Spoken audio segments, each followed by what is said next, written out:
And they were like, wow, like, you know, I got rave reviews about that from our client base. Man, you got to do another one of those webinars. Got it. Got it. So that's one example. Webinars. We've talked about obviously recording 2-3 minute tutorials for new hires and or retraining. You know, just how do I program my voicemail? How do I add a new user? Things like that. Those are also what I would consider customer centric training opportunities, where you can make that available to them, make them aware of the fact that it's available to them during your onboarding process, correct? Onboarding, and more importantly, because people are focused on running their businesses, we have to be touching them on some type of consistent interval that's not annoying, but reminds them that they're there, because if they have staff turnover, especially at a key position, half of the knowledge that we provide them with during the onboarding can go right out the door. Like if we lose a key contact, like an office manager or a general manager, the new contacts don't even know how to work with them. They don't. For instance, there's a woman that's running Vanguard Medical. They're one of our top clients. We're going out to see them with Lindsay because the new executive director has no idea what we do for their business. Zero. Mm-hmm. And if we're not proactive with her, you know, half the people like to bring in their own people, right? So we don't want to get outbid or looked at because we weren't proactive with saying, hey, we're here. You know, this is what we do for you. When you need us, you know, give us a call. Yep. So dumb question. How are you made aware that a change like that is in place? Is that just dumb luck in some cases, or customer reaching out? It depends on the dumb luck. Yeah. No, it's a number of ways. Usually our service business is aware of it. So our staff is trained during their EOS meetings that if a key point of contact changes, to give like a heads up to the organization. So that'll happen at the service desk level backwards. Sometimes we pick it up off bounced emails from our base, which, you know, those bounced emails, Owen, are invaluable, right? Because you can email the client base and it's not who reads it, even though you want to see that. It's, oh, look, the key point of contact is, we got it out of the office as soon as he's no longer or she's no longer there, or just flat out bounced because they shut down the mailbox. Right. That's another huge way we can find out what the heck is going on from our client base. And lastly is stack ranking the list and having the literally making proactive calls. Jack Daly, who is a sales trainer, says that every sales rep should stack rank the customer base, and the A account should be called once a month. Hey, how you doing? Just checking in. Yeah, and that should be a business process. Yep. It should be a business process. Yeah, you could drive more value than that. I agree. Yeah. Reach out to drive value, not just say hello. You mentioned about bounced emails. The only way you're going to get bounced emails, though, is if you actually send something to that specific email address. Am I picking up on that? Is that correct? Correct. And right now what we're doing is Tiger Paw's got all the emails. We're taking the lists and we're uploading them to Constant Contact. And then whenever we have, usually it's around the holiday, guys. So our company does well around change management. So think about it. Friday before the holiday, you're shutting the office down. So here's the short video on how to put your company into holiday mode. But we always are reaching out around those key holidays because of the kind of support we provide. Yep, makes sense. Right. Makes sense. No, I think that's very important because I do sales training as well, gentlemen, and I find even for the retention rate, as you said, onboarding, people just not keep it. So if you have, I find if you have micro content that you can give people on a regular basis, short videos, other information that can keep them up to speed and learning, that's highly invaluable. Let me ask you. Walter, I've been asking Lindsay. She knows this. But Lindsay, all right, for this upcoming holiday, put 2 web links in there. Hey guys, reminder that this Friday it's the company, it's a national holiday, whatever. By the way, if you want to put your system into holiday mode, click here for TeleCloud to do it. Click here for Vertical Wave. And if you can't figure it out, give us a call. That to me is micro content. Lindsay hasn't been able to get it because we have this marketing guy that's a real perfectionist that never lets us execute on these little ideas because he wants to get on these. Just kidding. Joke. Just kidding. You're funny. All right, yeah, let's keep it going. Let's keep it going. Where are we at? Well, we're currently at 7:58, by the way, gentlemen. I just want to give a Okay. time check to everybody. We need to move through this. Any idea what is your current what is your current retention rate for clients? I'll answer that. And this I should ask about pure- your existing clients. purely What is your emo- current retention rate? Yeah, this is purely emotional, not analytical as it should be, but very high. Because we do communicate with the existing Okay. clients as much as possible. All right. It's not an issue. We're not getting fired very often.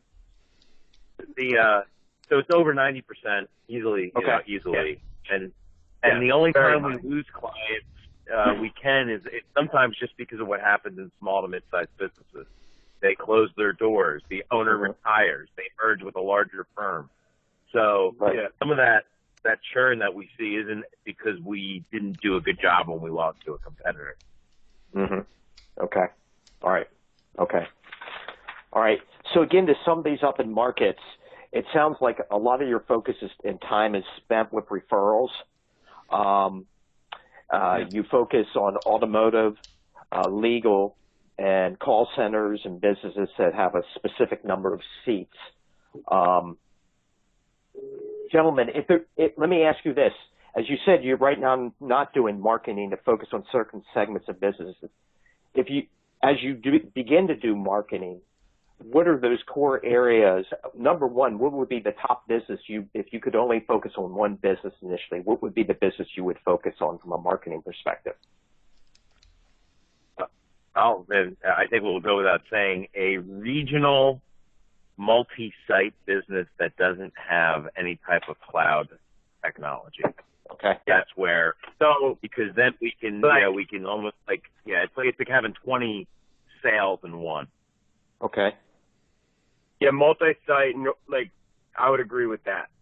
But as far as industries, it could be, that's where we struggle. It could be accounting, it could be healthcare, it could be medical. It doesn't, when I say it doesn't matter, all their pain points are the same. So it's just a question of who we target. Mm-hmm. Mm-hmm. I'll go back to your statement. I'll go back to your statement I've heard numerous times is, does their phone matter in their business? Yep. And that's the real driver. It's not necessarily the vertical. It's the phone has to matter. As an example, Pat LaFrieda Meats. Those people have to have the phone working. They have nothing to do with automotive, medical, legal, but their phone has to that's work. almost the example of that's almost an example of a call center. But yeah, you're absolutely right. The phone matters 24/7 there. Yeah. Right. Yeah. Okay. So as we're moving on here, let me ask you, gentlemen, are you all going to be incorporating any new products, new features, services this year? So the biggest area of cloud is that it improves, every 2 to 3 months. So the answer is yes. We've been rolling out new applications that we haven't really unveiled to the base yet. Like our new mobility app came out for telecloud. Vertical has a new upgrade coming out that we have to do some education on. So yes, there's areas where as these, let's say new software releases come out, we could even educate the customers there. Hey, did you know these 3 things are available for you now? And that's once again the intent of having Lindsay educating them in those things. Right. Yeah, that's important. Okay. Very good. Let me ask go ahead, Walter. I want to. No, go ahead. So let me ask a question. I want to do a summation here. I've heard 60% of your business is with existing clients, so that's critical to you. No more than you could lose any specific vertical, and it wouldn't account for more than 1% of your prospect. No, not vertical. Client. Any client. Client. Okay, sorry. Okay, very good. So you are heavy into other. Yeah. Well, okay, so what vertical? What vertical are you heavy No. into? You guys, Vince, are you confusing? Oh, and remember, the manufacturer's name is Vertical, and so is the marketing. Well, that's fair enough. Okay, so I don't actually know what. Question. Okay, so vertical, I would say, vertical to me, end user. Now we're talking about end user, automotive, medical, legal, accounting. Is there any specific one of those industries that if you lost, it would be a significant part of your new business? Or the opposite may be true too. Is there anyone that really, would be a good focus for you if you were to pick one of those industries? It's a fair question. It's a lot. So you're saying moving forward, if we were to lose a vertical, which one would be the most detrimental to lose? Is that what I'm hearing? Or conversely, what would be the most important in your mind to focus on? Which one of those industries? Well, what Damon, that's where I'm struggling. It's not industry; it's the type of client.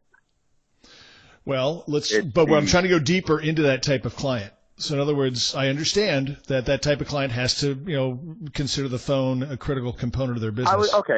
Well, and the answer may be there isn't one, and that's okay. But I don't know. Does that make sense to either of you or all three of you? In other words, I'm trying to find out, is one of those industries more appealing to you, more profitable to you, more of interest to you? What's more appealing? Yes, I would say in the health. I would say what's the most appealing? Healthcare / medical, multi-site between 50 to 250, multi-site offices. That's the most appealing because. Would you agree? One of our core values is relationships matter, and for some reason in the auto industry, that the core value doesn't always resonate with the. Yeah, we struggle with the relationship with them every time. And it's not because it's usually because that they're so focused on they're running their business at a transactional level that they almost can't pick their head up enough to see sometimes the bigger picture opportunity. At the customer level. Now the industry itself is going through growth. That's why Warren Buffett just spent $7 billion buying a dealership. You noticed that. It's not like it's a bad model. It's just that, like, from the way we deliver value, I find that a lot of times their management teams don't value relationships, at least the way we do, and that is frustrating for us because we then can't help them as much as we would want. Okay. I tend to agree with Damon. I would agree with my experience. Yeah, and I would also argue, though, if we're looking at that 50 to 250 seat multi-location model, we really don't want to be dealing with the dealership level. We want to be at their management level where they're removed from that day-to-day, where they're more long-term focused, where they're actually in acquisition mode and they are dealing with the nuances of telecommunications and a shared platform that everyone can work off of to reduce costs. Because as they acquire these locations, they're picking up disparate systems that they have to figure out how to put a square peg in a round hole with a different operating system or a different phone system, so on and so forth. So I would think, cross-platform utilization improves as they switch to one system, which is why they all look for, you're a good fit for us because we have CDK as a platform. Well, it would be nice to be able to have a phone system that you could say, well, you're a good fit because you're vertical, and we like that system, and that spreads out easily across our enterprise, across our organization. So, maybe move that level of sales up to that management system. And again, I could be totally off. That still may be just a disconnect for you guys, and you're not reaching those because even at that level. But I would have to think that not Warren Buffett's level, but certainly a senior management that's I would agree. Like, growth for and example, acquisition. Owen, if somehow we drove value to like Rana Management, which is owned by Houdain, like they have 21 car dealerships under their umbrella. Yeah. I forget the name of the owners, but could that be a thing for us? Or a market, absolutely. I mean, of course, but I think we're all saying that. Anytime we deal with a business that's got multiple rooftops off one management team, right? Whether it's a medical business, auto dealership, that takes our effort of creating the value and the opportunity and the solution, and it multiplies it times the number of locations they have. Right.